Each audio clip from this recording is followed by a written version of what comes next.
கடலுக்குள்ளே பைப்பு வெடித்த ஒரு சவுண்டு வந்து கேட்குது. அது என்ன சவுண்டுன்றது யாருக்கும் உணர முடியல. திடீர்னு ஒரு கந்தக புகை நாற்றம் அடித்து ஒரு மாதிரி மோசமான ஒரு வாசனை வரும்போது பக்கத்தில் இருக்கிற மக்கள்லாம் மூச்சு திணறி அவ்வளோ ஆபத்து மிகுந்த இந்த தொழிற்சாலையை இழுத்து மூடணும் அப்படின்ற ஒரு கோரிக்கையை முன் வச்சு 84லேருந்து தொடர் போராட்டங்களை எடுத்துகிட்டு வரோம். விடுதலை சிறுத்தைகள்லேருந்து பல்வேறு அரசியல் கட்சிகள் சட்டமன்றத்தில் கூட நம்ம குரல் எழுப்பியிருக்கிறோம். இப்போ அதை விட பேர் ஆபத்தாக வந்து எண்ணூரை சுற்றி போதைப் பொருட்கள் வந்து இங்கே தலைவிரிச்சு ஆடுது. அந்த போதையில் 40 வயசுக்கு மேற்பட்டவங்க சென்னையில் இப்போ உயிரோடு இல்லை. இப்போ நம்ம பார்க்குறோம், ஃபெவிக்விக் தடை செய்யப்படலை, அது செருப்பு ஓட்டுறதுக்கு பயன்படுத்துறது. அதை இவன் போதைக்கு பயன்படுத்துகிறான், வாட்டர் பாயிண்டில் ஊற்றி கசிக்கு மாறுறான்.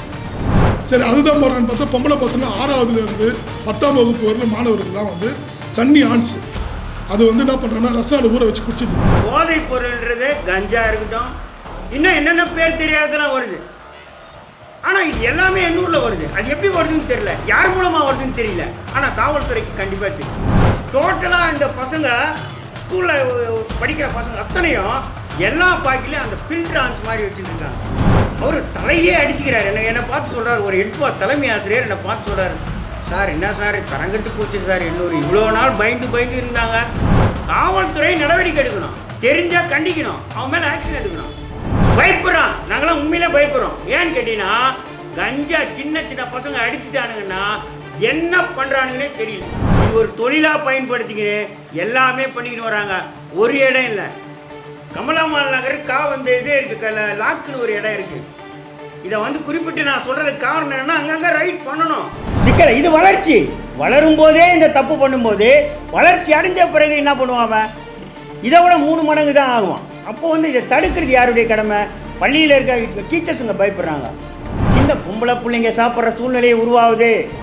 இன்றைக்கு எண்ணூர் பகுதி முழுவதும், குறிப்பாக வடசென்னை முழுவதும் இந்த போதை பழக்கம் என்பது இல்லாத வீடுகளே இல்லை என்ற சூழ்நிலை ஏற்பட்டிருக்கிறது. ஏன்னா பக்கத்தில் இருக்க பசங்க இதை மாதிரி செஞ்சால் நல்லா ஒரு மாதிரி ஜாலியாக இருக்கும்டி அப்படின்னு அந்த பெண் பிள்ளைங்களை சொல்லப்படும் போது என்ன பண்ணுதுங்க, அதுங்க சரி இப்படி செய்யலாம் அப்படின்ற ஒரு சூழ்நிலைக்கு உருவாகுது. ஒரு 2 வருஷத்துக்கு முன்னாடி பார்த்திங்கன்னா அந்த ஆற்றுல ஒரு போதையில் தகராறு ஏற்பட்டு ஒருத்தர் அடித்து அந்த கிணறு இதிலேயே போட்டுட்டாங்க, அந்த கிணாலில் போட்டு சேத்துல முக்கிட்டாங்க. ஆனால் அரசாங்கமும் முயற்சி எடுக்குது. அரசாங்கம் முயற்சி எடுத்து என்ன பண்ணுறாங்கன்னு கேட்டிங்கன்னா, பெட்டிக்கடையில் இருக்கிற இந்த ஆன்ஸ் பாக்கெட் பிடிக்கிறது, பான்பராக் பிடிக்கிறது, இந்த பான்பராக் பிடிக்கிறதாலே ஆன்ஸ் பிடிக்கிறதாலே எல்லாம் போதை ஒழிச்சிட முடியும். எண்ணூர்ல மனித வாழ தகுதியே இல்லாத கிராமமா இருக்கிறதுனால அரசாங்கம் தனி கவனம் செலுத்த வேண்டும். Big bang Tamil BBT.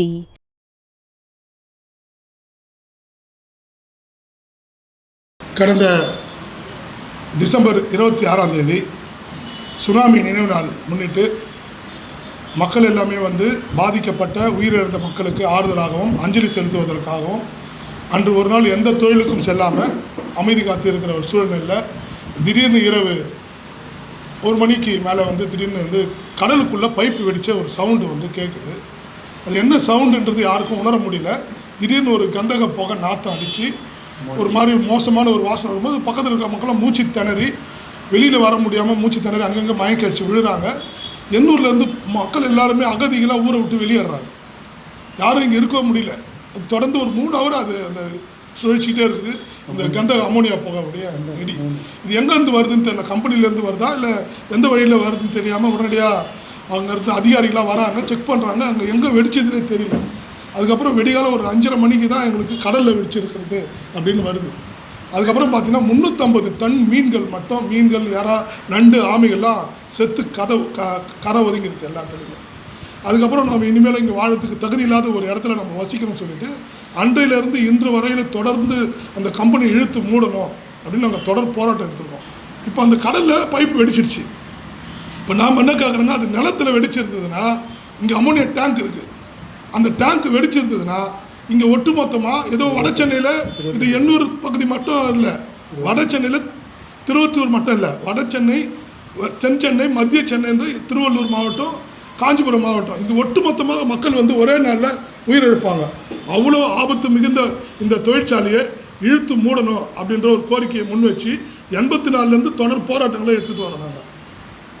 நான் இவ்வளோ மோசகரமான ஒரு தொழிற்சாலைக்குள்ளே நாம் இயங்குறது தான் ரொம்ப ஆபத்தான ஒரு சூழ்நிலை. இந்த கம்பெனியை நிரந்தரமாக இழுத்து மூடணும் அப்படின்ற ஒரு கோரிக்கையை நம்ம முன் வச்சுருக்கோம். அதை வச்சு தொடர்ந்து இன்றைக்கி வந்து 134 நாள் தொடர்ந்து போராட்டம் பண்ணுறோம். ஆனால் இந்த போராட்டத்தை சட்ட ரீதியாக அந்த வழக்கு கூட நம்ம தான் தொடங்கி இருக்கிறோம். அது நடக்குது, நீதிமன்றத்தில் இருக்கிற காரணத்தினால இந்த வழக்கு தொடர்பாக நம்ம இன்னும் நிறைய விஷயம் பேச முடியல. சரி, நீதிமன்றத்துக்கு நம்ம போயிட்டோம். ஆனால் அரசு இந்த கம்பெனி நினச்சா மூடலாம். ஏன் மூடாமல் இருக்குதுன்றது மர்மமாக இருக்குது. அதுக்கான செய்தியை நாங்கள் எதிர்பார்க்குறோம். ஏன்னா இதை ஒட்டி விடுதலை சிறுத்தைகளிலிருந்து பல்வேறு அரசியல் கட்சிகள் சட்டமன்றத்தில் கூட நம்ம குரல் எழுப்பியிருக்கிறோம். இப்போ அதை விட பேர் ஆபத்தாக வந்து எண்ணூரை சுற்றி போதைப் பொருட்கள் வந்து இங்கே தலைவிரிச்சு ஆடுது. ஏதோ நாங்கள் வந்து இங்கே அரசு தொடங்குகிற மதுக்கடைகள் மட்டும்தான் போதை இல்லை. இங்கே வடசென்னையில் வித்தியாசமான போதைகள் இருக்குது. அந்த போதையில் 40 வயசுக்கு மேற்பட்டவங்க சென்னையில் இப்போ உயிரோடு இல்லை. அரசு கண்ட்ரோல் பண்ணி தான் ஏன் இவ்வளோ போதைகள் வந்து வெளியே வருது. இப்போ நம்மளுக்கு தெரிஞ்சது என்ன போதைகள்னா, ஒரு சாதாரண போதைகள்லாம் தெரியும். கடையில் மது விற்கிறாங்க, கெஞ்சா போதை தெரியும், ப்ரௌன் சுகர் யூஸ் பண்ணுறாங்கன்னு தெரியும், அபின் யூஸ் பண்ணுறாங்கன்னு தெரியும். ஆனால் அதை தாண்டி இங்கே வந்து கடையில் நார்மலாக எல்லா கடையிலையும் விற்கிற டானிக் இருக்குது தெரியுங்களா? 50 ரூபாய், இப்போ 60 ரூபாய் டானிக் போடுது, ஆப்பிள் டானிக்ன்ட்டு. அவன் என்ன பண்ணான்னா 170 ரூபா ஒரு குவார்டர், ரொம்ப மலிவாக விற்கிற மட்டமான சரக்குன்னு பார்த்தா கூட 180 ரூபா 200 ரூபா சரக்கு. இவன் 50 ரூபாய்க்கு வாங்கி அதை பயன்படுத்துகிறான். அந்த டானிக் வந்து ஒரு ஸ்பூன் கொடுத்தா நல்லா தூக்கம் வரன்றாங்க. ஆனால் ஒரு பாட்டில் வாங்கி இங்கே எங்கே பார்த்தாலும் அந்த டானிக் பாட்டிலாக இருக்குது. சரி, அந்த போதை மட்டும் தான் இங்கே இருக்குது. அந்த டானிக் பேர் தெரில, ஆனால் ஆப்பிள் டானிக்னு சொல்கிறாங்க. ஆனால் அது மட்டும் தானேன்னு பார்த்தோம்னா இங்கே அரசு பள்ளி பக்கத்தில் எது அரசு அது தடை செய்யப்படலை. ஆனால் அது போதையாக இருக்குது இப்போ தான் தெரியுது நம்மளுக்கு. இப்போ நம்ம பார்க்குறோம், ஃபெவிக்விக்கு தடை செய்யப்படலை, அது செருப்பு ஓட்டுறதுக்கு பயன்படுத்துறது. அதை இவன் போதைக்கு பயன்படுத்துகிறான், வாட்டர் பாட்டில் ஊற்றி கசிக்கு மாறுறான். சரி, அதுதான் போகிறான்னு பார்த்தா பொம்பளை பசங்க 6வதுலேருந்து 10ஆம் வகுப்பு வரையில மாணவர்கள்லாம் வந்து சன்னி ஆன்ஸு அது வந்து என்ன பண்ணுறாங்கன்னா ரசாவில் ஊற வச்சு குடிச்சிடுவோம். நம்மளுக்கு யார் போதை வச்ச மாதிரியே தெரில, பசங்க எதுவும் சாப்பிடாம வந்துருக்குதுல அப்படின்னு நினச்சிட்டுக்கிறோம். சரி, ஆன்ஸ் தான் வைக்கிறாங்க அப்படின்னு ஆன்ஸ் ஒரு போதை, அதில் ஃபில்டர் ஆன்ஸு இது பெண்கள் பயன்படுத்துறது, ஆண்கள் இந்த ஃபெவிக்விக் பயன்படுத்துகிறாங்க. இப்போ புதுசாக ஒரு போதை இன்றைக்கி ஒருத்தர் சொல்கிறாரு, ஒரு அண்ணன் சொல்கிறாரு, அவங்க இன்னொரு போதை இருக்குது. இப்போ அவர் சொல்லுவார் அவங்களுக்கு. இப்போ இங்கே வந்து அவ்வளோ போதைகள் இருக்குது. எண்ணூர் அனைத்து கிராம போதனா சங்கத்துடைய தலைவர் குணசேகரன். இப்போ எண்ணூரை பொறுத்த வரைக்கும் இன்றைய தினம் நடக்கின்ற ஒவ்வொரு பிரச்சனைகளும் வந்து கேள்விக்குறியாக இருக்குது. காரணம் என்ன அப்படின்னா, இங்கே இருக்கிற அத்தனையும் வந்து பள்ளிகளில் வந்து சின்ன பசங்க தான், எல்லாமே சின்ன விரால்கள். அதே மாதிரி இப்போது ஒரு 10th படிக்கிறானோ இல்லை அந்த வயசு உள்ள பசங்க அத்தனை பேரும் தண்ணி அடிக்கிறது கிடையாது. எவனும் தண்ணி அடிக்கிறது நம்ம பிராண்டி குடிக்கணும், அதை குடிக்கணும், அந்த இதெல்லாம் கிடையாது. எங்கே பார்த்தாலும் போதைப் பொருள்ன்றது கஞ்சா இருக்கட்டும், இன்னும் என்னென்ன பேர் தெரியாததெல்லாம் வருது. ஆனால் இது எல்லாமே எண்ணூரில் வருது. அது எப்படி வருதுன்னு தெரியல, யார் மூலமாக வருதுன்னு தெரியல. ஆனால் காவல்துறைக்கு கண்டிப்பாக தெரியும். ஏன்னா நம்ம உட்காண்டிருக்கும் போதே போய் விற்கிறவங்கள்ட்ட காசை வாங்கிட்டு போகிறது நம்ம பார்க்குறோம்.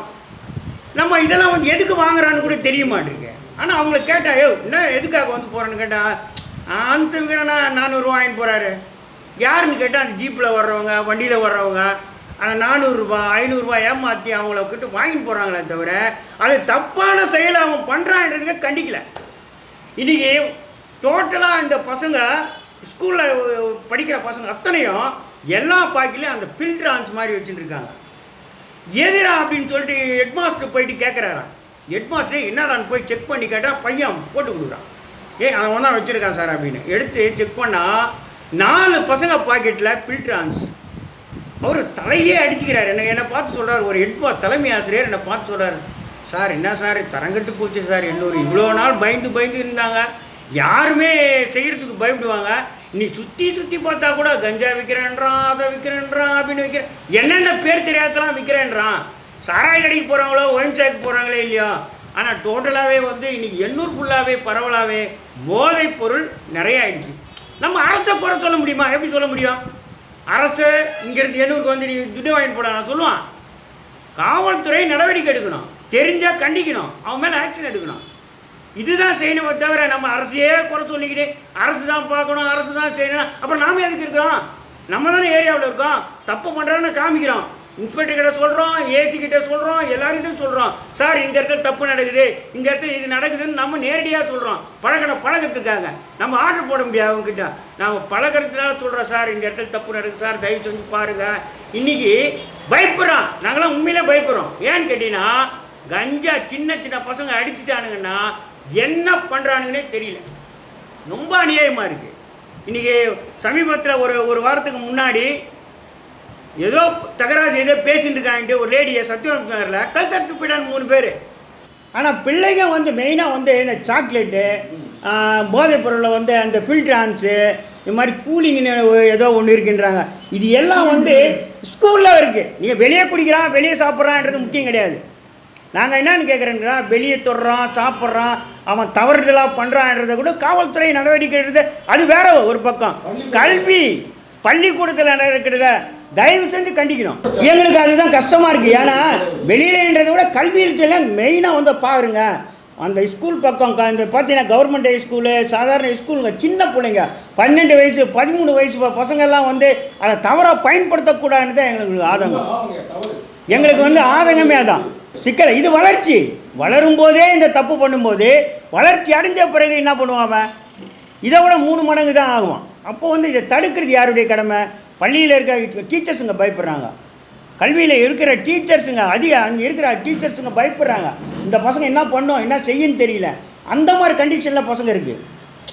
மெயின் காரணம் நாங்கள் வருத்தப்படுறதுக்கு வந்து நாங்கள் நிறைய சலுகைகள் கிடைக்கும் கவர்மெண்ட் மூலமாக எங்களுக்கெல்லாம். இல்லை இன்றைக்கி ஸ்கூலில் என்ன கொடுக்கல, இந்த அரசு மூலமாக நிறைய கொடுக்குறாங்க. செருப்பு கொடுக்குறாங்க, பைய கொடுக்குறாங்க, சோத்தை போடுறாங்க, டிஃபனை கொடுக்குறாங்க, எல்லாம் கொடுக்குறாங்க. ஆனால் அந்த பிள்ளைகளை காப்பாற்ற முடியலையே. சாக்லேட்டில் வருதுங்க, சாக்லேட்டில் வருது, ஃபில்டரில் வருது, அதே ஏதோ தண்ணியில் கலந்து குடிக்கிறானுங்களா. இந்த மாதிரிலாம் சின்ன பொம்பளை பிள்ளைங்க சாப்பிட்ற சூழ்நிலையை உருவாகுது. அந்த மாதிரியும் நாங்கள் கேள்விப்படுறோம். அதெல்லாம் இருக்கக்கூடாதுன்றதுக்காக தான் வேதனையாக சொல்கிறோம். அரசு தலையிட்டு இதெல்லாம் வந்து அதிகாரிங்கிட்ட சொல்லி எல்லா இடத்துலையும் கண்காணித்து பண்ணணுமே தவிர செஞ்சுட்டு தான் இருக்கணுன்றதை கேட்டுக்கொள்ளுது. என்னுடைய பெயர் சேகர். நான் அனைத்து கிராம பொதுநல சங்கத்தின் கௌரவ தலைவராக பதவி வகித்து கொண்டிருக்கின்றேன். இன்றைக்கு எண்ணூர் பகுதி முழுவதும், குறிப்பாக வடசென்னை முழுவதும் இந்த போதை பழக்கம் என்பது இல்லாத வீடுகளே இல்லை என்ற சூழ்நிலை ஏற்பட்டிருக்கிறது. காரணம், அரசு சட்டம் போட்டு தடுத்துக்கிட்டு தான் இருக்குது. ஆனால் அதை திட்டம் போட்டு அந்த பழக்கத்தை மேலும் மேலும் ஏற்படுத்திக்கிட்டு இருக்காங்க. இதுக்கு அரசை மட்டும் நம்ம குறை சொல்ல முடியாது. காரணம் என்னென்னு கேட்டிங்கன்னா, பெற்றோர்களே ஒரு சில வீட்டுகளில் நான் பார்த்துருக்குறேன். அவர் வந்து அந்த வீட்டில் ஒரு பையன் வந்து போதைக்கு அடிமையாகி அவன் வீட்டில் இருக்க காசை எடுக்கிறது, காசு கொடுக்கலனா தாயை அடிக்கிறது, தகப்பனை அடிக்கிறது, தங்கையை அண்ணனை அடிக்கிறது, தகராறு பண்ணுறது, இப்படி போன்ற செயலெல்லாம் ஈடுபட்டு வராரு. அப்போது நம்மளை போன்ற ஒரு பொதுநல சேவர்கள் வந்துட்டு, அம்மா உன்னுடைய பையன் வந்து போதைமைக்கு அடிமையாயிட்டான், ஸோ நீங்கள் வந்து இவரை வந்து ஒரு போதை மறுவாழ்வு மையத்தில் சேர்த்து அவர் ஒரு நல்ல மனிதனை ஆக்குங்கன்னு சொன்னால், அவங்க இவ்வளோ அநியாயம் பண்ணக்கூடிய அந்த பையனுக்கு சப்போர்ட்டாக என்ன சொல்கிறாங்கன்னா, ஐயோ அங்கே என் பையனெல்லாம் கொண்டு போனால் அடித்து இது பண்ணிடுவாங்க, என் பையனும் ஏதாவது ஒன்று பண்ணிடுவாங்க அப்படின்னு. ஆனால் நாளடைவில் பார்த்து என்னுடைய சர்வீஸில் இந்த 63 வயசில் பார்த்திங்கன்னா எத்தனையோ பேர் போதைக்கு அடிமையாகி குடித்து இறந்து போனவங்கள நான் பார்த்துருக்குறேன். காரணம், அவனை ஒழுங்காக அன்றைக்கி அந்த போதை மறுவாழ்வு மையத்துக்கு அனுப்பிச்சு அந்த பெற்றோர்கள் கொஞ்சம் உற்சாகப்படுத்தி அந்த இது நடவடிக்கை எடுத்திருந்தா அவன் இறந்துருக்க மாட்டான். ஏன்னா பக்கத்தில் இருக்க பசங்க இதை மாதிரி செஞ்சால் நல்லா ஒரு மாதிரி ஜாலியாக இருக்குண்டி அப்படின்னு அந்த பெண் பிள்ளைங்களை சொல்லப்படும் போது என்ன பண்ணுதுங்க, அதுங்க சரி இப்படி செய்யலாம் அப்படின்ற ஒரு சூழ்நிலைக்கு உருவாகுது. இதனால் பின்னாடி அதுங்க பயங்கரமான விளைவுகள்லாம் சந்திக்குது. அதை நம்ம இங்கே சொல்லக்கூடிய சூழ்நிலை இல்லை. ஒரு 2 வருஷத்துக்கு முன்னாடி பார்த்திங்கன்னா அந்த ஆற்றுல ஒரு போதையில் தகராறு ஏற்பட்டு ஒருத்தனை அடித்து அந்த கிணறு இதிலே போட்டுட்டாங்க, அந்த கிணாலில் போட்டு சேத்துல முக்கிட்டாங்க. அந்த போதைக்கு அடிமையான பெற்றோர்களும் கூட ஒத்துழைத்து இந்த போதைக்கு விடுபடணும் என்பது தான் எங்களுடைய அனைத்து கிராம பொதுநல சங்கத்தினுடைய இது ஒரு கோரிக்கையாக நாங்கள் வைக்கிறோம். ஆனால் அரசாங்கமும் முயற்சி எடுக்குது. அரசாங்கம் முயற்சி எடுத்து என்ன பண்ணுறாங்கன்னு கேட்டிங்கன்னா, பெட்டிக்கடையில் இருக்கிற இந்த ஆன்ஸ் பாக்கெட் பிடிக்கிறது, பான்பராக் பிடிக்கிறது, இந்த பான்பராக் பிடிக்கிறதாலே ஆன்ஸ் பிடிக்கிறதாலே எல்லாம் போதை ஒழிச்சிட முடியாது. மெயினாக வந்து கஞ்சா, அப்புறம் நம்ம வாயிலே நுழையாத பேர் சொல்ல முடியாத சின்ன பசங்க ஸ்கூல் பசங்க யூஸ் பண்ணுற பொருட்கள் வெளியிலேருந்து வர்றது. இதை இப்போ அந்த மாதிரி வெளிநாட்டில் இருந்து வரக்கூடிய போதை வஸ்துக்களை வந்து கண்ட்ரோல் பண்ணால் மட்டும்தான் இந்த சமுதாயத்தை அடுத்த சமுதாயத்தை நம்மளால் காப்பாற்ற முடியுமோ ஒழிய, இவங்க உடனே நம்ம முதல்வர் சொல்கிறாரு அப்படின்னா என்ன சொல்லிடுறாங்கன்னா, அவங்க உடனே கடையில் போகிறாங்க, எங்கே ஆன்ஸ் விற்கிறவங்க நம்ம சேகர் தலைவர் சொன்ன மாதிரி ஆன்ஸ் பாக்கெட் வைக்கிறவங்க பான் பிராக் வச்சுக்கிறவங்களாம் போதையில் அடிமையாகி கொலை பண்ணுறதில்ல. அது அந்த காலத்துலேருந்து இந்த காலத்து வரைக்கும் கூட அது பீடி பிடிச்சவன் சிகரெட் பிடிக்கிறவங்க மாதிரி அது ரன்னிங்கில் இருக்குது. அதனால் ஒரு பெரிய பாதிப்பெல்லாம் ஒன்றும் ஏற்படுறதில்லை. கஞ்சா, இந்த அன்பு செய்யன்னு சொன்ன மாதிரி பேர் சொல்ல முடியாத ஹைஸ்கூல் பசங்க யூஸ் பண்ணுற போதைப் பொருட்கள் புதுசாக சாக்லேட் மாதிரி வந்துக்குதுங்கிறாங்க. நாக்கு கீழே வச்சுக்கிற மாதிரி இருக்கிறது, போதை ஏறிடுறது. இப்போ 2 நாளைக்கு முன்னாடி பார்த்தீங்கன்னா எண்ணூரில் யூடியூப்பில் கூட வந்து நினைக்கிறேன், இன்றைக்கி தான் பார்த்துருந்தேன். எண்ணூரில் அநேகமாக பாரதியார் நகர் ஜங்ஷன் தான் நினைக்கிறாங்க. ஒரு பையன் ஆட்டோவை வச்சுட்டு போலீஸ்காரன் 4 பேர் அவங்க கூட பயங்கரமாக போராடுறாங்க. யூடியூப்பில் இருக்குது, அந்த வீடியோ இருக்குதுன்னு நினைக்கிறேன். இங்கே இருக்குது, எல்லாத்தையும் இருக்குதுல்ல, அந்த வீடியோ இருக்குது. அதை கூட நீங்கள் டவுன்லோட் பண்ணி பாருங்கள். ஒரு போலீஸ்காரன் கிட்டத்தட்ட 1/2 hour அவங்க கூட போராடுறாங்க சார். அவனை ஒன்றுமே பண்ண முடியல. நம்ம காவல்துறை மேலே குறை சொல்கிறதுக்கு அதிகமாக நம்ம மேலே தூக்கி அவங்க மேலே குறையன்னு சொல்லிட முடியாது. ஏன்னா ஒரு போலீஸுக்காரனை வாயில் சொல்லக்கூடியாத வார்த்தைகள் அசிங்கமாக, ஒரு 30 வயசு இருக்கு அவனுக்கு, அசிங்கமாக பேசுகிறான். ஒரு கவர்மெண்ட் அதிகாரி அவர் வந்து அவனை சும்மா கை நீ ஒரே அடி தான் அடிச்சிருப்பான்னு நினைக்கிறேன். ஒரு கையை நீட்டிட்டாருன்னு அவன் பேசத்தகாத வார்த்தைகள். அந்த அளவுக்கு போதை வஸ்துக்கள் வந்து எல்லா இடத்துலையும். இங்கே நம்ம வட சென்னையில் பற்றி இப்போ பேசிக்கிட்டு இருக்கோம். அன்றைக்கி நியூஸில் பார்க்குறோம், கோயம்புத்தூர்லேயும் இதே கதி தான் சொல்கிறேன், தருமபுரியிலையும் இதே கதி தான் சொல்கிறேன், சேலத்துலேயும், தமிழ்நாடு ஃபுல்லாகவே போதைப் பொருட்கள் அதிகமாகி கொண்டு இருக்கிறது. கண்டிப்பாக அரசு கவனத்தில் எடுத்துக்கிட்டு இதை வந்து சரி பண்ணால் மட்டும்தான் வரும் தலைமுறையை காப்பாற்ற முடியும் என்பதை சொல்லி நான் முடித்துக் கொள்கிறேன். எனது பெயர் வந்து JR மோகன், எண்ணூர் அனைத்து கிராம பொதுநல சங்கத்துடைய பொதுச் செயலாளர். கொஞ்ச நேரத்துக்கு முன்னாடி ஐயா வந்து கேட்டார், எண்ணூரில் வந்து என்னென்ன பாதிப்புகள் இருக்குது, என்னென்ன பிரச்சனைகள் இருக்குது சொல்லுங்கள் அப்படின்னு கேட்டார். ஆனால் சொல்ல முடியாத அளவுக்கு பாதிப்புகள் நிறையா இருக்குது எண்ணூரில். எண்ணூர் வந்து ஒரு 4 கிலோமீட்டர் சரௌண்டிங் தான் எண்ணூர். எண்ணூர் பெருசாக வந்து இல்லை, கடலை சுற்றி இருக்கக்கூடிய ஒரு தீவு. எண்ணூறுன்றது ஒரு தீவு தான். இது 4 கிலோமீட்டர் சுற்றளவு.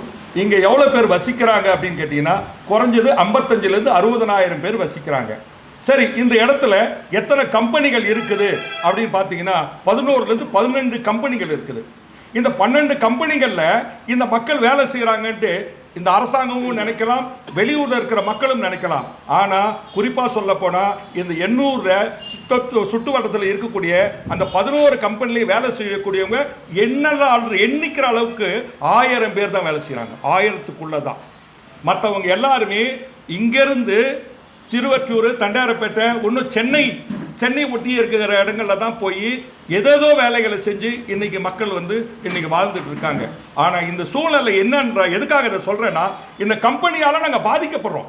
இந்த ஒரு கம்பெனி மட்டும் இல்லை, இந்த பேரி கம்பெனி மட்டும் இல்லை, இந்த கோத்தாரி கம்பெனி, இந்த எண்ணூர் ஃபவுண்டரிஸ், இந்த பக்கம் இருக்கிற எண்ணூர் தர்மால் பவர் ஸ்டேஷன், இந்த எல்லா பவர் ஸ்டேஷன்ல வரக்கூடிய சாம்பல்கள் எங்கள் மேலே தான் விழுவுது. நாங்கள் தான் சுவாசிக்கிறோம். ஆனால் இன்னைக்கு இந்த ஊரில் எடுத்துக்கிட்டிங்கன்னா மூச்சு திணறல் அதிகம் இருக்குது. கொரோனா காலத்தில் நிறைய பேர் செத்துருக்காங்க. எங்கள் ஊரில் கொரோனா காலத்தில் நிறைய பேர் செத்துருக்காங்க. ஆனால் இது அரசாங்கம் எங்களை ஒதுக்கி வச்சிருக்க மாதிரி இருக்குது. எண்ணூர் மக்களை அரசாங்கம் ஒரு கவனம் செலுத்த வேண்டும். எண்ணூர் மக்களை வந்து கவனம் செலுத்தணும். ஏன்னு கேட்டீங்கன்னா, இந்த கம்பெனிகள் எடுக்கப்பட வேண்டிய கம்பெனிகள்லாம் நிறையா இருக்குது. இங்கே நச்சு புகையால பாதிக்கப்படுறோம். பக்கத்தில் கோத்தாரி பேரி மூடப்பட்டு விட்டது. இப்போ மூடி ஒரு கேஸில் இருக்குது. ஆனால் கோத்தாரி கம்பெனின்னு ஒரு கம்பெனி இருக்குது.